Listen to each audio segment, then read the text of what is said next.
नमस्कार, मैं अंजुम खान। दिन भर की खबरों में सबसे पहले डालते हैं नजर आज के मुख्य समाचारों पर। धान मंडियों में नरमा, कपास सहित अन्य जिन्सों की आवक हुई शुरू। कृषि अध्यादेशों के लागू होने से माल बेचने को लेकर बनी असमंजस की स्थिति। कोहला ग्राम पंचायत में शौचालय निर्माण में भ्रष्टाचार का विरोध, ग्रामीणों ने जिला परिषद कार्यालय पर किया प्रदर्शन। 1 माह पहले भगाई गई नाबालिग बेटी को बरामद करने और आरोपी की गिरफ्तारी की मांग। 30 सितंबर तक किया जा सकता है इंस्पायर अवार्ड योजना के तहत आवेदन। अब तक 444 विद्यार्थियों ने करवाया रजिस्ट्रेशन। अब खबरें विस्तार से।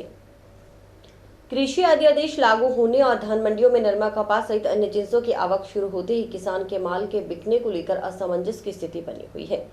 हालात यह है कि किसान का माल मंडी के बाहर बिकेगा या मंडी के अंदर, इसको लेकर तस्वीर साफ नहीं हो रही। ऐसे में एक बार अलग से मंडी की अस्थायी व्यवस्था करने की योजना व्यापारी और किसानों की ओर से बनाई जा रही है। वही मंडी समिति अधिकारियों के मुताबिक अगर कोई फर्म सीधे किसान से माल मंडी के बाहर खरीद रही है तो वह खरीद कर सकती है। जिले की धान मंडियों में नरमा, धान, मूंग और ग्वार आदि फसलों की आवक शुरू हो गई है। वहीं किसान के माल को लेकर खरीद की स्थिति स्पष्ट नहीं हो रही। व्यापारियों का कहना है कि जहां कृषि अध्यादेश का विरोध अभी तक चल रहा है, वहीं राज्य सरकार की ओर से मंडी समिति के पास कोई गाइडलाइन नहीं पहुंची है। इसलिए खरीद कार्य को लेकर काम एक बार ठप हो चुका है। व्यापारी जहां कृषि मंडी समिति को 2.60 रुपए का शुल्क देने से मना कर रहे हैं, वहीं मंडी समिति का कहना है कि मंडी में यदि माल तुलेगा तो शुल्क लगाया जाएगा। इस सारी स्थितियों के बीच व्यापारी अस्थायी रूप से किसान मंडी अलग से बनाने की व्यवस्था कर रहे हैं। व्यापारियों के मुताबिक 1-2 दिन में यह व्यवस्था की जाएगी। सुनिए क्या बोले व्यापारी। अभी बाजार के अंदर नरमा, धान, गवार और मूंग की अराइवल चालू हो गई है और लोगों की जो बिल के प्रति बात थी, वो बिल का परजोर विरोध अभी तक किसान भी कर रहे हैं, व्यापारी भी कर रहे हैं, मजदूर भी कर रहे हैं। राज्य सरकार की तरफ से अभी तक इस मामले में कि कृषि मंडी शुल्क या किसान कल्याण शुल्क कम करने के बाबत कोई आदेश कृषि मंडी के यहाँ प्राप्त नहीं हुए हैं। कृषि मंडी के यहाँ पर कोई गाइडलाइन भी नहीं हुई है जिसके मुताबिक आगामी कार्यवाही किसान अपने माल को विक्रय करने के लिए कर सके। मंडी यार्ड के अंदर जो माल आएगा उसके अंदर कृषि मंडी का कहना है कि हम उसके ऊपर 2 रुपये 60 पैसे का चार्ज कलेक्ट करेंगे। व्यापारी गण जो खरीदार है वो कह रहे हैं कि हम इस प्रकार का कोई भी कर नहीं देंगे, क्योंकि सेंटर सरकार का जो कानून पास हुआ है उसके तहत हमें ये छूट प्राप्त है। इन सभी बातों को मद्देनजर रखते हुए और किसान की ज़रूरत को मद्देनजर रखते हुए अंडर प्रोटेस्ट एक बार अस्थायी रूप से ये बात सोची जा रही है कि किसान का माल जो आ रहा है वो माल बिके। इसके लिए एक किसान मंडी की अलग से व्यवस्था करने के ऊपर किसान लोग, मजदूर लोग, व्यापारी लोग सारे मिलकर विचार कर रहे हैं, जिसके अंदर खरीदारों का सहयोग भी लिया जा रहा है। ये व्यवस्था 1-2 दिन के अंदर फाइनल हो जाएगी। उसके बाद के अंदर किसानों का माल, नरमा, कपास वगैरह है वो बिकना चालू हो जाएगा।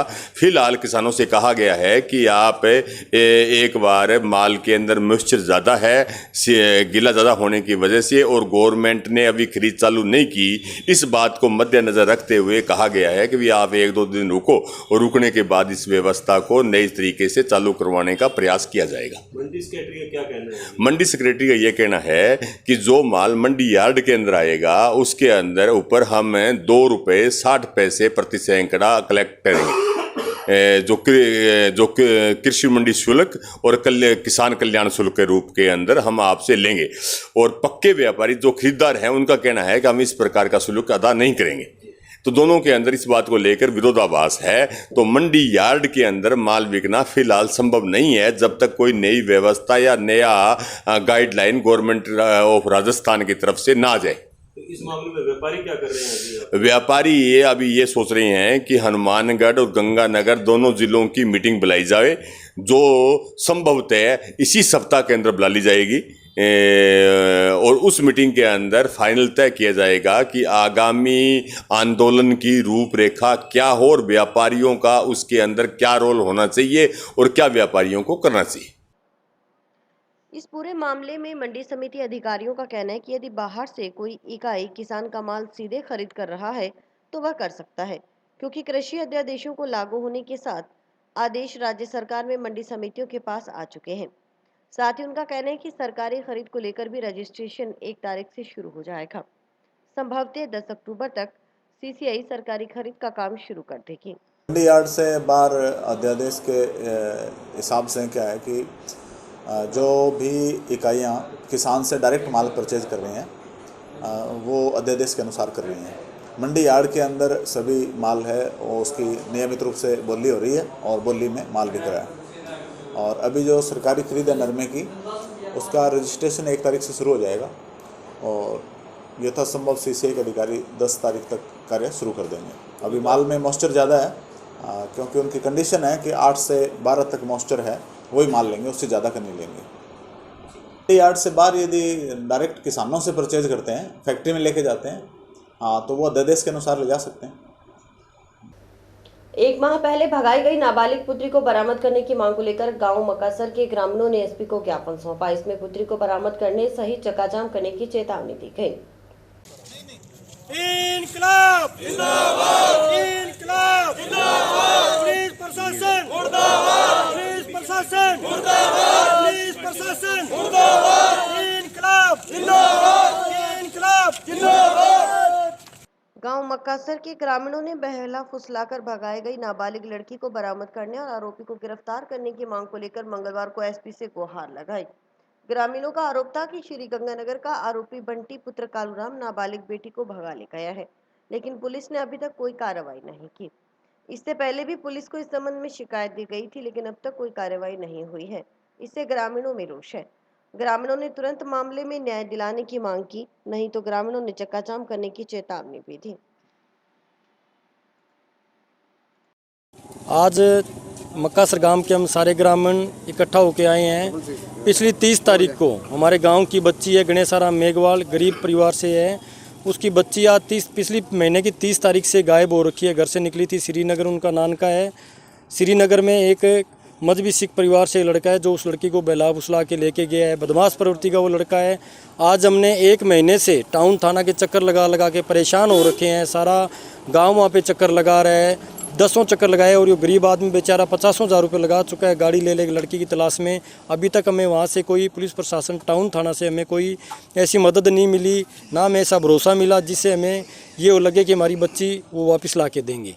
तो आज हम सारे ग्रामीण, सारे गांव के वासी, हम इसके माँ बाप, सारा परिवार इकट्ठे होकर हम आए हैं। एसपी महोदय के साथ हमने मिले हैं और उन्हें हमने अपनी समस्या बताई है कि 1 महीना से वो हमारी बच्ची गायब है। तो आप अपने प्रशासन को, पुलिस टाउन थाना को बोल के उस बच्ची को हमें तलाश करने में हमारी मदद करें। और अगर यही किसी रसूखदार परिवार से होती तो हो सकता है 5-7 दिन में वो बच्ची उनके हाथ में होती। पुलिस का चलने का एक तरीका ही अलग होता। और अब बिल्कुल डील मडोल चल रहा है पुलिस प्रशासन, क्योंकि हमारे पास, इनके पास, बेचारों के पास कोई सपोर्ट नहीं है देने के लिए, कुछ पैसे नहीं है देने के लिए, तो इनकी कोई सुनवाई नहीं हो रही है। तो हमने आज पुलिस प्रशासन महोदय से बोला है कि हमारी बच्ची हमारे हाथ में, तलाश करके हमें सौंपो बच्ची को। 1 महीना से ये सारा परिवार परेशान हो रखा है, सारा गरीब परेशान हो रखा है, मरने के कगार पे आ रखा है। अगर ये पुलिस प्रशासन का यही तरीका रहा, कुछ दिनों तक हम इंतज़ार कर रहे हैं, अगर यही तरीका रहा इनका चलने का, तो हो सकता है हम हमारे गाँव में चक्का जाम करना पड़े। मक्कासर गांव में तो सारा गांव एक होके वहाँ पे चक्का जाम भी हम करेंगे। गांव कोहला के ग्रामीणों ने शौचालय निर्माण में किए जा रहे भ्रष्टाचार का आरोप लगाते हुए मंगलवार को जिला परिषद सभागार पर प्रदर्शन किया। ग्रामीणों का आरोप था कि भ्रष्टाचार की शिकायत के बावजूद जिला परिषद अधिकारी चुप बैठे हैं और मामले में कार्रवाई नहीं की जा रही। इनकलाब जिंदाबाद, जिंदाबाद, जिंदाबाद, इनकलाब जिंदाबाद, जिंदाबाद, जिंदाबाद। भ्रष्टाचारियों को दफा करो, दफा करो, दफा करो। भ्रष्टाचारियों को दफा करो, दफा करो, दफा करो। परिषद होश में आओ, होश में आओ, होश में आओ। जिला परिषद होश में आओ, होश में आओ, होश में आओ। जिला परिषद होश में आओ, होश में आओ, होश में आओ। भ्रष्टाचारियों को दफा करो, दफा करो, दफा करो। इनकलाब जिंदाबाद, जिंदाबाद, जिंदाबाद। को दफा करो के नारे लगाते हुए ये ग्रामीण गांव कोहला के हैं। इनका आरोप है कि गांव कोहला में बनाए जा रहे शौचालय में व्यापक पैमाने पर भ्रष्टाचार हो रहा है, लेकिन अधिकारियों को सब पता होने के बावजूद वह आंखें मूंदे हुए हैं। इसे सहन नहीं किया जाएगा। ग्रामीणों का आरोप था कि शौचालय निर्माण में भ्रष्टाचार की शिकायत और सबूत भी अधिकारियों को दिए, लेकिन फिर भी कोई कार्रवाई नहीं हुई। इस वजह से परेशान होकर ग्रामीणों को आंदोलन का कदम उठाना पड़ा। प्रदर्शनकारियों ने कहा कि यदि मामले में कार्रवाई नहीं होती तो आंदोलन तेज किया जाएगा। वहीं मनरेगा मजदूरों को मजदूरी का पूरा भुगतान करने की भी मांग उठाई गई। आज कोला ग्राम पंचायत के नागरिक आए हैं इस बात को लेकर कि जो शौचालय निर्माण के लिए जो योजना आई उसके अंदर व्यापक पैमाने पर भ्रष्टाचार हुआ है और इसके संबंध में जिला परिषद सीईओ को लिखित में जिससे पैसे मांगे गए हैं उसका शपथ पत्र भी दिया जा चुका है, लेकिन आज तक कोई कार्रवाई नहीं की है। अभी ये बता रहे हैं कि हमने कमेटी बनाई है, तो हमारा इसमें ये कहना है कि कमेटी अपनी रिपोर्ट को जाहिर करे और ये जो शपथ पत्र दिया है, जो पेटीएम द्वारा पैसे हुए हैं उसका रिकॉर्ड हमने दिया है। इन तमाम रिकॉर्ड होने के बावजूद भी भ्रष्टाचार पर नकेल कसने की बजाय उन्हें छूट देने के काम यहाँ की जिला परिषद कर रही है, उसको लेकर है। दूसरा, नरेगा में जो पैसे कम आ रहे हैं, जिसकी लगातार हम ये कह रहे हैं कि उसके पैसे कम आने के गरीब मजदूर हैं जो अपना सारा काम छोड़कर नरेगा में जा रहे हैं, उसकी जांच की जाए और उनकी मजदूरी बढ़ाई जाए। हम समस्याओं को लेकर जिला जो विकास अधिकारी है उसके पास यहाँ पे आए हैं। हमारे नरेगा में और शौचालय में व्यापक रूप से भ्रष्टाचार फैला हुआ है, जिसमें जो पात्र हैं उनको दरकिनार करके जो अपात्र लोग हैं, जो पहले जो ये ऐसे शौचालय पास किए गए हैं जिनका औरों को बोलते हैं 2-2 गड्ढे बनाओ, और बाकी जो कर रहे हैं पंचायत समिति वाले कोई चेक नहीं कर रहे, किसी प्रकार से गए उन्होंने वेरीफाई कर दिया और यस रिपोर्ट आ गई, पैसे मिल गए, सारा काम हो रहा है। साहब बहुत बड़ा गड़बड़ झाला हो रहा है। आज हम ग्राम पंचायत कोला के अंदर हो रहे भ्रष्टाचार की मांग को लेकर के एक ज्ञापन देने के लिए यहाँ आए हैं। आने वाले दिनों के अंदर अगर इस भ्रष्टाचार पर लगाम नहीं लगाई जाती है तो हनुमानगढ़ जिले के अंदर और सीए साहब को घेरने का काम आने वाले दिनों के अंदर करेंगे। और अब की बार जब आएंगे तो सीए साहब को घेरेंगे और जब तक भ्रष्टाचार खत्म नहीं होता है निरंतर आंदोलन करेंगे, चाहे जेल जाना पड़े, पुलिस से लाठियां खानी पड़े, भ्रष्टाचार को खत्म करना होगा। इंस्पायर अवार्ड योजना के तहत स्कूल या स्टूडेंट्स अपना आवेदन 30 सितंबर तक करवा सकते हैं। इसके लिए पहले स्कूल का रजिस्ट्रेशन करवाना होता है। इसके बाद बच्चों के नवाचारों को डीएसटी की साइट पर जाकर शिक्षकों की मदद से अपलोड करना होता है। इस संबंध में सरकारी और निजी स्कूलों को योजना के तहत पंजीकरण करवाने की प्रक्रिया पूरी करने के निर्देश दिए गए हैं। इंस्पायर अवार्ड योजना के तहत जिले में अब तक 444 विद्यार्थियों ने आवेदन किया है। खास बात यह है कि हनुमानगढ़ ब्लॉक इंस्पायर अवार्ड योजना में जिले में 1 नंबर पर है। योजना के तहत जिला स्तर पर चयनित स्टूडेंट्स को 10,000 रुपए प्रदान किए जाते हैं। इसके बाद जिला स्तरीय इंस्पायर अवार्ड प्रदर्शनी में उस बच्चे को अपने मॉडल का प्रदर्शन करना होता है। इस प्रदर्शनी से 10% मॉडल राज्य स्तर पर चुने जाते हैं। इसके बाद राष्ट्रीय प्रदर्शनी में शामिल होते हैं। इस बारे में एसीबीओ रजनीश गोदारा ने पूरी जानकारी दी। इंस्पायर अवार्ड में हनुमानगढ़ ब्लॉक जिले में 1 नंबर पर आ रहा है। समस्त ब्लॉकों की हनुमानगढ़ ब्लॉक में 444 विद्यार्थियों ने नॉमिनेशन किया है। विभिन्न विद्यालयों के जो विज्ञान अध्यापक हैं या प्रभारी शिक्षक हैं, वो शिक्षक बच्चों के नवाचार के आइडिया को डीएफटी की साइट पर जाकर शिक्षक की मदद से अपलोड करते हैं। इसके लिए पहले विद्यालय का रजिस्ट्रेशन करना होता है। समस्त विज्ञान अध्यापकों को और निजी विद्यालयों के शिक्षकों को इस बाबत प्रशिक्षण भी पूर्व में दिया जा चुका है। चयनित जिला स्तर पर चयनित विद्यार्थी के अकाउंट में 10,000 रुपये आते हैं और आने के पश्चात जब जिला स्तरीय इंस्पायर्ड अवार्ड प्रदर्शनी लगती है तो वो अपना मॉडल या प्रादर्श या जो भी नवाचार है, जो भी उसकी नवीन कंसेप्ट है, उस कंसेप्ट की प्रस्तुति उस प्रदर्शनी में देनी होती है। उसके बाद 10% जो मॉडल हैं वो राज्य स्तर के लिए चुने जाते हैं और राज्य स्तर के बाद जो राष्ट्रीय लेवल पर जिन प्रादर्शों का चयन होता है या जिन नवाचारों का चयन होता है वो दिल्ली के प्रगति मैदान में लगने वाले राष्ट्रीय प्रदर्शनी में राज्य का प्रतिनिधित्व करते हैं। इस समय देश कोरोना महामारी से जूझ रहा है और प्रतिदिन रिकॉर्ड मामले सामने आ रहे हैं। इस बीच खतरनाक बीमारी डेंगू अब चिंता का विषय बना हुआ है। हालात यह है कि डेंगू ने भी बड़े स्तर पर लोगों को चपेट में लेना शुरू कर दिया है। जिला अस्पताल में आने वाले मरीजों में डेंगू के लक्षण सामने आ रहे हैं। जिला अस्पताल में इन दिनों मरीजों की संख्या में खासा इजाफा हो रहा है। मरीजों की लंबी लाइनें सुबह से लेकर शाम तक अस्पताल में लग रही हैं। दरअसल इन दिनों कोरोना से तो लोग जूझ ही रहे हैं, वहीं अब डेंगू का प्रकोप भी फैलने लगा है। हालांकि अभी तक डेंगू का कोई एलाइजा रोगी नहीं मिला है, फिर भी चिकित्सक मरीजों को बचाव और सावधानी बरतने की हिदायत दे रहे हैं। वहीं चिकित्सकों की माने तो डेंगू को लेकर जिला प्रशासन अलर्ट है। वहीं उनका कहना है कि प्लेटलेट्स कम होने और बुखार से पीड़ित मरीजों की संख्या पिछले 2 हफ्तों में काफी बढ़ी है। डॉक्टरों के मुताबिक डेंगू होने के लक्षणों में मरीज को तेज बुखार आता है, शरीर टूटने लगता है, कमजोरी महसूस होती है। अगर ऐसी स्थिति हो तो उस रोगी को तुरंत अस्पताल पहुंचकर डॉक्टर की सलाह लेनी चाहिए। वहीं जिला अस्पताल की बात करें तो जिला अस्पताल में डेंगू से निपटने के लिए हर एक व्यवस्थाएं की गई हैं। टेस्ट से लेकर इलाज तक की सारी व्यवस्था जिला अस्पताल में है। आपको बता दें कि डेंगू एक मच्छर जनित वायरल संक्रमण है, जो एक संक्रमित एडिस एजिप्टी या एडिस एल्बोपिक्टस मच्छर के काटने के कारण होता है। इसलिए हमें मच्छरों से बचाव रखने की बेहद आवश्यकता है। सुनिए इस बारे में जिला अस्पताल के डॉक्टर क्या कहते हैं। डेंगू के एलिसा पॉजिटिव केसेस नहीं है अभी हमारे पास। एलिसा के टेस्ट करवा रहे हैं, पर प्लेटलेट कम के मरीज़ और बुखार के मरीज़ पहले की तुलना में बढ़े हैं। ठीक है, इसके लिए जो मरीज़ होता है वो उसके तेज़ बुखार आता है और शरीर बहुत ज़्यादा टूटता है और कमज़ोरी बहुत ज़्यादा होती है। इस तरीके के लक्षण हो, शरीर ज़्यादा टूटना, पेट में आफरा आना और बुखार हो, तो वो तुरंत हॉस्पिटल में पहुँचें और जांच करवाएं। अपने पास जांच की, इलाज की सब व्यवस्था है। और मच्छरों से बचें। डेंगू का मच्छर होता है, ये दिन में काटता है, धारी वाला मच्छर होता है, इसलिए टाइगर मॉस्किटो भी बोलते हैं इसको। तो इस मच्छरों से बचें और जितने भी घर में मच्छर हैं, मच्छर पैदा होने के स्थल हैं, उनको नष्ट करें। मच्छरों से बचाव ही उपचार है।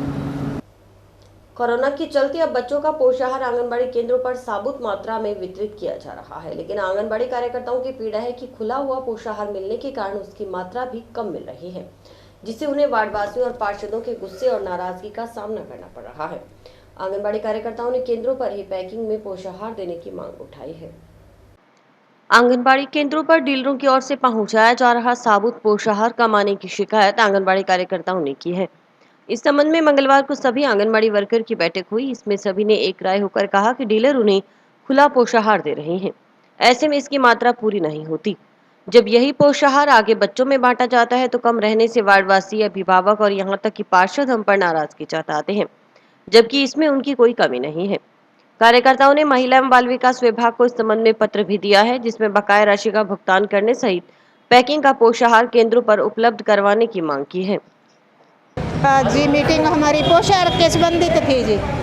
जैसे हमारा पोषाहार पहले तो औरतें बनाती थी, महिला समूह की, वो हमारे बंद हो गया मार्च से। उसके बाद में ये लॉकडाउन के कारण सरकार खुद भेजने लगी और हमें डीलरों से प्राप्त होता है, और डीलरों से पैकिंग में नहीं प्राप्त होता। दाल तो पैकिंग में आती है, कई बार खुली भी आती है, लेकिन चावल और ये गेहूँ हैं जो हमें खुद को पैकिंग करनी पड़ती है, उसमें राशन कम होता है और हमें वो दिक्कत आती है, लोगों की सुननी पड़ती है। अब जो आगे से राशन आए, जो पोषाहार आए, वो पैकिंग में ही आए, तभी हम लेंगे, नहीं लेंगे। और हमारा जो 8 महीनों का भुगतान है, पहले जो महिला समूह बनाती थी राशन, उनका 8 महीनों का बकाया राशि है, वो हमारी इसी महीने में जमा करवाएं। ये हम अपने महिला एवं बाल विकास विभाग को आज हम मांग कर रहे हैं सारी इकट्ठे होकर। यही हमारी मेन मीटिंग थी। आज हमारी आंगनवाड़ी बहनों की मीटिंग थी, जिसमें हमारा मेन मुद्दा पोषाहार का है। जो पोषाहार में डीलरों से प्राप्त हो रहा है, उसमें हमारे क्या है सर, मात्रा बहुत कम आ रही है, जिससे हमें लोगों की सुननी पड़ती है, विभाग की सुननी पड़ती है। वार्ड पार्षद है, वो भी आके बोलता है भी आपने कम क्यों दिया है, पर हमारी सर मांगों को सुना नहीं जा रहा है। पोषाहार कम आ रहा है, पोषाहार कम आने की वजह से हमें पोषाहार आगे भी कम वितरण कर पाते हैं। उसकी वजह से महिलाओं में रोष प्रकट होता है, जो हम बार बार सहन नहीं कर पाते सर। उन महिलाएं आती है, वो लड़ाई करती है, बदर बोलती है सर। तो इसलिए हम अपने विभाग से और प्रशासन से यही आज इस मीटिंग का मेन मुद्दा यही था कि उनको अवगत करवाएं कि हमें पोषाहार है जो डीलरों से प्राप्त हो रहा है उसकी मात्रा सही रूप से मिले, और वो जो खुला मिल रहा है वो पैकिंग के रूप में दे, और आंगनवाड़ी केंद्रों पे सीधा डीलर है ना वो हमारे आंगनवाड़ी सेंटरों पे पहुंचाए, ताकि हम उनको अच्छे से बांट सकें। क्योंकि हमें कोई पैसा उपलब्ध नहीं होता, जो डीलरों से हम उपलब्ध करते हैं ना, जो उठाते हैं, किसी का 500 लगता है, किसी का 600 लगता है, वो भी हम अपने पल्ले से भुगत रहे हैं। इसलिए हम आज ये मांग लेके चल रहे हैं कि हमारे पोषाहार का जो मेन समस्या है वो ख़त्म की जाए। टाउन स्थित राजकीय एनएमपीजी कॉलेज में अर्थशास्त्र के व्याख्याता छतरसाल सिंह राघव का सेवानिवृत्त होने पर मंगलवार को सम्मान किया गया। कॉलेज के पूर्व छात्र संघ अध्यक्ष तथा शहर के गणमान्य नागरिकों की ओर से कोरोना काल के चलते सादा कार्यक्रम कर आयोजन किया गया। इस मौके पर उन्हें शॉल उड़ाकर सम्मानित किया गया। पूर्व छात्र संघ अध्यक्ष जोधा सिंह ने कहा कि व्याख्याता छतरसाल सिंह राघव ने राजकीय एनएमपीजी कॉलेज में करीब 40 वर्ष तक अपनी सेवाएं दी। इनका कार्यकाल हमेशा याद रहेगा। उन्होंने बताया कि वे अध्ययन कार्य के साथ साथ एनएसएस प्रभारी के रूप में महाविद्यालय में अपना महत्वपूर्ण योगदान दिया। गौरतलब है कि छतरसाल सिंह राघव ने कॉलेज में अर्थशास्त्र व्याख्याता के रूप में 9 नवंबर 1983 से सेवा शुरू की थी। उन्होंने इस कॉलेज में कुल 36 वर्ष 10 माह 21 दिन अपनी सेवाएं दी। एनएमपीजी कॉलेज में मेरे परम आदरणीय गुरुजी छतरसाल सिंह जी राघव साहब का कल रिटायरमेंट होने जा रहा है। इस उपलक्ष्य में पूर्व छात्र संघ अध्यक्ष और गणमान्य नागरिक और कॉलेज के स्टाफ ने एक जलपान गृह का प्रोग्राम रखा।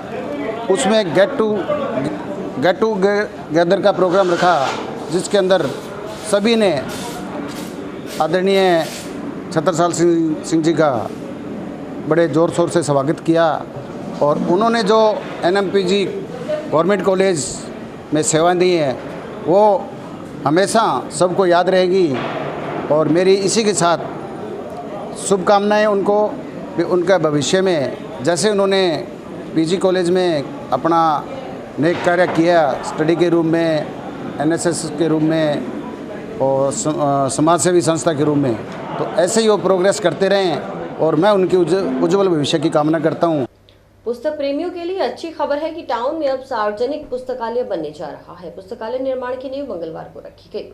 इस पुस्तकालय पर करीब 30,78,000 रुपए खर्च होंगे। पुस्तकालय बनने से युवाओं के साथ खासकर बुजुर्गों को पुस्तकें पढ़ने को मिलेंगी। टाउन के नेहरू बाल उद्यान में मंगलवार को वाचनालय का शिलान्यास किया गया। नगर परिषद सभापति गणेश राज बंसल, पार्षद सुमित रिणवा, राजेंद्र बैद सहित अन्य पार्षदों ने वाचनालय का शिलान्यास विधिवत तरीके से पूजा अर्चना कर किया। नगर परिषद की ओर से बनवाए जा रहे इस वाचनालय में हॉल बनेगा सहित 2 कमरे भी बनेंगे। वहीं इस पर कुल 30,78,000 रुपए खर्च किए जाएंगे। साथ ही निर्माण शुरू होने के साथ ही नगर परिषद की टीम निर्माण को लेकर गुणवत्ता की मॉनिटरिंग भी करेगी। हाँ, ये नगर परिषद द्वारा वाचनालय बनाया जा रहा है। ठीक है, इसमें हॉल बनेगा अपना 40 बाई 60 फीट का। ठीक है, लगभग 15 फीट ऊंचा है। उसी हॉल के अंदर 2 रूम और अटैच लैट बाथ है और इसकी कुल लागत 30,78,000 रुपये है। तो इसका निर्माण नगर परिषद द्वारा करवाया जा रहा है। इसका हमने डिज़ाइन करवाया है, इसका प्रॉपर स्ट्रक्चर डिज़ाइन करवाया है, जिसमें ये एक फ्रेम स्ट्रक्चर है, कॉलम और बीम है इसमें। ठीक है, तो एज पर डिज़ाइन है, जो गुणवत्ता की जो भी सभी मानक हैं वो उसको ध्यान में रखते हुए निर्माण करवाया जाएगा। और उसकी प्रॉपर मॉनिटरिंग हो रही है हमारे द्वारा और एन साहब द्वारा, एक्शन साहब द्वारा टाइम टू टाइम चेक कर रहे हैं इसको। अभी तो पीसीसी कार्य यही प्रगति पर है। अभी तो इसका उद्घाटन शिलान्यास हुआ है आज इसका। नगर परिषद के सभापति गणेश राज जी बंसल द्वारा हमारे हनुमानगढ़ टाउन में नेहरू बाल उद्यान पार्क के अंदर आज यहाँ वाचनालय की नींव का उद्घाटन किया है और नींव रखी है। यहाँ हनुमानगढ़ शहर के अंदर कोई पुस्तकालय नहीं था। ये जो पुस्तकालय बिल्डिंग जो पूर्व में थी, जो जर्जर अवस्था में थी, जो गिर गई थी, जिसको नगर परिषद के सभापति और हनुमानगढ़ के लोकप्रिय विधायक चौधरी विनोद कुमार जी के द्वारा पर्सनल इंटरेस्ट लेके इसका अतिशीघ्र टेंडर करा के कि हमारे हनुमानगढ़ के जो बुज़ुर्ग लोग हैं वो यहाँ आके अखबारों को पढ़ के या तरह तरह के मैगज़ीन और बुकें पढ़ के अपना टाइम पास करें और हर रोज़ जो समाचार पत्रों में समाचार छपते हैं उनकी सूचनाएं आमजन तक पहुंचे, इस बात को लेकर हमारे नगर परिषद के सभापति के द्वारा और मेरे द्वारा मांग रखने पर यहाँ तुरंत प्रभाव से आज ये इसका निर्माण के लिए नींव रखी है। और ये बिल्डिंग करीबन 38,78,000 रुपये लगकर तैयार होगी और शहर को एक नया आयाम मिलेगा और शहर में विकास गति की ओर बढ़ रहा है। बच्ची का अपहरण कर सामूहिक दुष्कर्म करने के मामले में आरोपियों की गिरफ्तारी नहीं होने से नाराज नौहर के टिडियासर के लोग मंगलवार को एसपी से मिलने पहुंचे। उन्होंने शीघ्र आरोपियों पर कार्रवाई नहीं करने पर नौहर पुलिस थाना पर प्रदर्शन की चेतावनी दी है। बच्ची के अपहरण और सामूहिक दुष्कर्म मामले में आरोपियों की गिरफ्तारी की मांग को लेकर पीड़ित लोगों ने मंगलवार को एसपी को ज्ञापन सौंपा। बताया गया कि मामले की जांच कर रहे नौहर डीएसपी मामले में सही से जांच नहीं कर रहे। हालात यह है कि मामला दर्ज हुए काफी समय बीत गया लेकिन आरोपियों की गिरफ्तारी नहीं हुई। वहीं दूसरी तरफ पीड़िता के परिजनों को डराया और धमकाया जा रहा है क्योंकि वे प्रभावशाली लोग हैं। यही नहीं, राजीनामे का दबाव भी बनाया जा रहा है। पीड़ित लोगों ने चेतावनी देते हुए कहा कि यदि गिरफ्तारी नहीं हुई तो वे नौहर में डिप्टी कार्यालय पर प्रदर्शन करेंगे। हम टिडियासर गांव का जो मामला है, टिडियासर नौर तहसील का गांव है, जिसके अंदर आज से 2.5-3 महीने पहले धापा देवी पुत्र मांगीलाल धानक जाति से थे, जिस बच्ची का धापा देवी का अपहरण कर लिया गया और 2.5 महीने तक उसको अगवा रखा गया और उसके बाद 2.5 महीने बाद बच्ची बरामद हुई है, जिसके साथ 8, 9, 10 लोगों ने गैंगरेप किया है। 2.5 महीने तक उसको साथ जगह जगह लेकर घूमे हैं। उसके बाद बच्ची को बरामद कर लिया, लेकिन इस मुकदमे को दर्ज हुए काफ़ी समय 14/9 को मुकदमा दर्ज होता है, उसके 164 के बयान दर्ज हो चुके हैं। फिर भी वहाँ का डीएसपी है जो आरोपियों को लाभ देने के मकसद से उस पर गिरफ्तारी आज तक किसी एक की भी गिरफ्तारी नहीं की है। और आरोपी हैं जो कुखार और गुंडा टाइप के लोग हैं, जो पीड़िता के परिवार को जान से मारने की धमकी दे रहे हैं। जिस संगठनों की तरफ से नौर डिप्टी कार्यालय का घेराव किया जाएगा। टाउन स्थित राजकीय एमपीजी कॉलेज में 1967 से लंबे चल रहे 2.25 बीघा भूमि का निस्तारण मंगलवार को नगर परिषद सभापति गणेश बंसल के प्रयासों से हुआ। कॉलेज प्राचार्य डॉक्टर नरेंद्र सिंह भांबू ने बताया कि सभापति ने कॉलेज का महत्वपूर्ण कार्य किया है, इसके लिए कॉलेज प्रशासन इनका आभार व्यक्त करता है। प्राचार्य ने बताया कि 2.25 बीघा भूमि कॉलेज को आवंटित कर दी गई है। इससे पहले कॉलेज के दोनों गेट इस भूमि में आ रहे थे, जिससे कॉलेज में कई काम अटके थे। अब इन कामों को गति आएगी। 1967 से एक महाविद्यालय का बहुत ही महत्वपूर्ण कार्य वो लंबित था, जो नगर परिषद के सभापति महोदय श्री गणेश जी बंसल और अन्य सभी पार्षदों के सहयोग से संपूर्ण हुआ है। हमारे महाविद्यालय का उस गेट से लेकर इस गेट तक का लगभग 2.25 बीघे ज़मीन महाविद्यालय के अधिकार क्षेत्र में नहीं थी। राजकीय नेहरू मेमोरियल महाविद्यालय को उन्होंने निःशुल्क भूमि 2.25 बीघे आवंटित कर दी है, जो कि अमूल्य है और महाविद्यालय के लिए ये अत्यधिक आवश्यक है, क्योंकि महाविद्यालय के दोनों गेट इसके अंदर आ रहे थे। दोनों ही गेट हमारे अवैध उसमें माने जा रहे थे और जिसका अवैध जो किसी भी प्रकार के असामाजिक तत्व उसका लाभ उठा रहे थे कि आपके पास ये आपकी संपत्ति नहीं है, हम कैसे मर्जी करें, कुछ मर्जी करें, इस तरह की भाषा उपयोग हो रही थी। अब नगर के सभी पार्षदों को और सभापति महोदय, उपसभापति महोदय, सबका हम दिल से ये महाविद्यालय हार्दिक धन्यवाद ज्ञापित करता है कि उन्होंने एक महाविद्यालय का बहुत बड़ा काम किया है और महाविद्यालय को एक जो उसका लंबित मामला था वो लंबित मामला सलटाए। उसके लिए जो पूर्व मंत्री और विधायक हमारे चौधरी विनोद कुमार जी ने भी सभापति महोदय को बोला कि आप इस काम को प्रायोरिटी से करें, पहली बैठक में ही आप पास करें, और तभी उन बैठक में उन्होंने पास कर दिया। आप सभी नगर परिषद के सदस्यों का और मंत्री जी का, महोदय जी का, मंत्री महोदय जी जो हमारे पास विधायक जी का और सभापति महोदय का बहुत बहुत धन्यवाद। और इसी के साथ समाचार समाप्त हुए। रोजाना देखते रहिए समाचार। नमस्कार।